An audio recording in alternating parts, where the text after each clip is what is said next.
여러분, 2020년 가장 큰 사건이 무엇이었는지 기억하시나요? 불과 2년 전인데도 잘 기억이 나지 않는다고요? 물론 저도 그렇긴 하지만 2020년에는 지금 생각하면 와, 이런 일이 일어날 수 있는 거야? 하고 생각이 될 정도로 큰 사건이 정말 많이 일어났어요. 뭐니뭐니 해도 가장 큰 사건은 코로나19의 전 세계적인 확산이었죠. 코로나19 팬데믹으로 인해 그 중요성이 어느 곳보다 부각된 학과가 있습니다. 생명과학을 공부하며 이를 통해 인류의 더 나은 미래를 꿈꾸는 곳인데요. 올해가 이 학과가 설립된 지 50주년을 맞은 뜻깊은 해라고도 합니다. 오늘의 주제!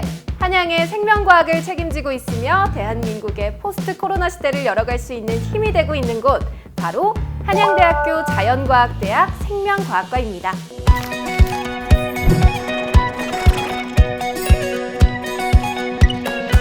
여러분은 신입생 때가 기억이 나시나요?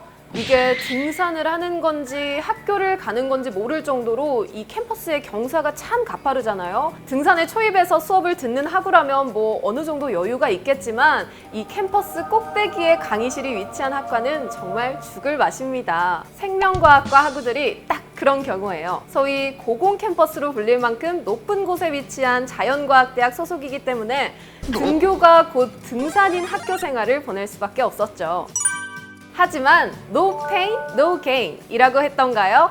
매일 등교를 하며 기른 체력 덕분에 생명과학과 학생들은 비교적 길지 않은 학과 역사에도 불구하고 큰 업적들을 많이 이루게 됩니다. 2019년 BK21 최우수 평가, 2019년 대학평가 생물학, 생화학 분야 전국 3위, 2020년 네이처 인덱스 국내 3위로 평가되는 등 생명과학 분야에서 현재 선도적인 위치에 서게 됩니다. 물론 등산이 이를 만들었다는 건 과학적으로 입증되지는 않았지만 강인한 체력이 도움이 안 되는 것만은 아닐 테니까요.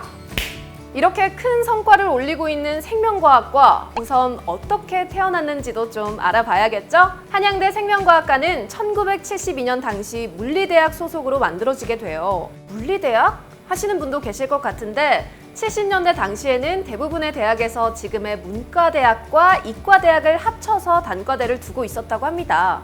그래서 생명과학과 또한 이과대 소속이기 때문에 물리대에서 창설됐던 것이죠.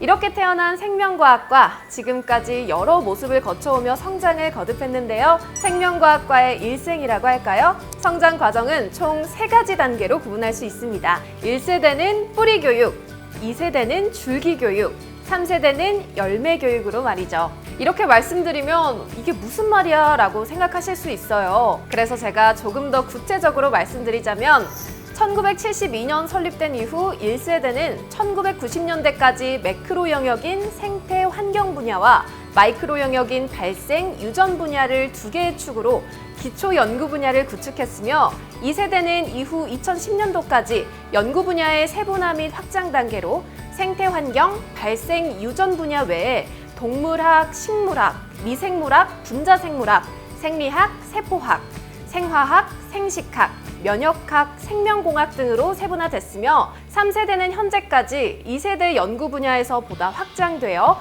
신경생물학, 생물정보학, 후성유전학, 단백질체학, 나노바이오학 등이 포함됐고 다양한 학문 분야를 총 4개의 연구 그룹으로 특성화하여 생명과학의 전 분야 및 다양한 생물 모델을 연구할 수 있는 학과로 발전하게 됩니다.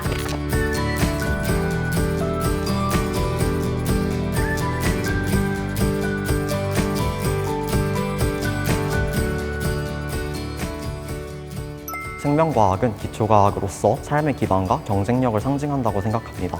활발한 연구와 생명과학에 대한 중요성이 더욱더 커지고 발전한 생명과학과의 미래를 그려나갈 수 있을 것이라고 생각합니다. 50년이라는 시간 동안 한양대 생명과학과가 배출한 인재는 정말 많습니다. 지금까지 약 2,400명의 동문을 배출했는데요. 대부분의 동문들은 정부 출연 연구소와 바이오 기업, 병원 등 인간의 생명을 좀 더 나은 곳으로 발전시키기 위한 곳에서 열심히 일을 하고 있네요. 또한 국내 및 해외 대학 교수와 기업 CEO들도 여럿 배출했다고 합니다. 한편 전공과는 다른 분야에서 활약 중인 동문들도 있는데요. 아마 여러분도 다 아실 만한 분을 꼽는다면 백이완 전 SBS 아나운서나 영화 박하사탕으로 데뷔한 이재진 음악 감독님이 있습니다. 생명과학과는 한양대학교의 보르도이라고 생각이 드는데요. 또 오랜 시간 동안 공들여서 최고의 연구 성과를 뽑아내는 만큼 뭔가 와인을 만들어내는 과정과 연구하는 과정이 비슷하다는 생각이 들었습니다. 저희 생명과학과도 뭔가 한양대의 그런 최고의 연구 성과를 만들어내는 곳이 아닌가 해서 보르도라고 비유를 해봤습니다. 이렇게 수많은 동문들, 이 동문들이 가장 인상 깊었던 대학 생활이 무엇이었는지 궁금하지 않으신가요? 전 사범대학생이라 이런 경험이 전혀 없긴 한데요. 바로 합동 채집이었다고 합니다. 무슨 파브르도 아니고 채집이냐? 라고 반문하실 수도 있을 것 같은데 지금도 학과 교과 과정에는 생명과학 야외 실습이 선택 과목으로 운영되고 있을 만큼 이 채집은 생명과학과에서 아주 중요한 활동이라고 해요. 예전에는 이 채집이 학과 합동으로 이루어졌는데요. 1973년부터 2001년도까지 학과 전체 행사로 진행해 학생들과 교수님들이 여기에 참여하면서 다양한 추억을 공유했다고 합니다. 또한 합동 채집의 연장선에서 1994년부터 1999년까지 총 6년간 환경 캠프라는 프로그램을 통해 동문 자녀분들과 야외에서 다양한 생태 환경 교육을 한 적도 있다고 하니 와, 과연 생명과학과구나 라는 생각이 절로 듭니다.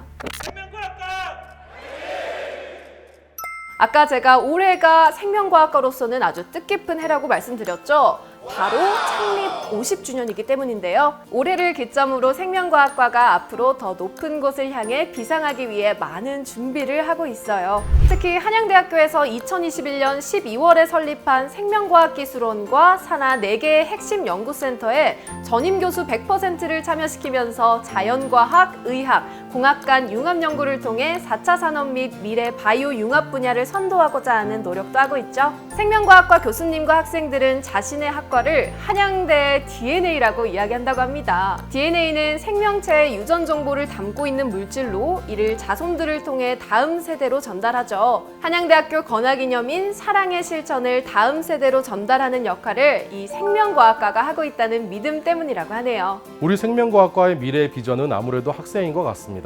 학생 스스로가 자긍심을 가지고 도전과 노력을 기울인다면 사회 각층에서 활약을 하는 구성원이 될 것이고 이는 다시 우리 학과를 빛나게 하는 원동력이 될 겁니다. 수천 년의 시간 동안 DNA를 전달하며 진화해온 인간처럼 생명과학과도 앞으로 50년 또 100년 후에 어떤 모습으로 진화해 있을지 저도 너무너무 궁금한데요. 앞으로 한양대 생명과학과의 발전 우리 모두 함께 지켜보자고요. 지금까지 정재희였습니다.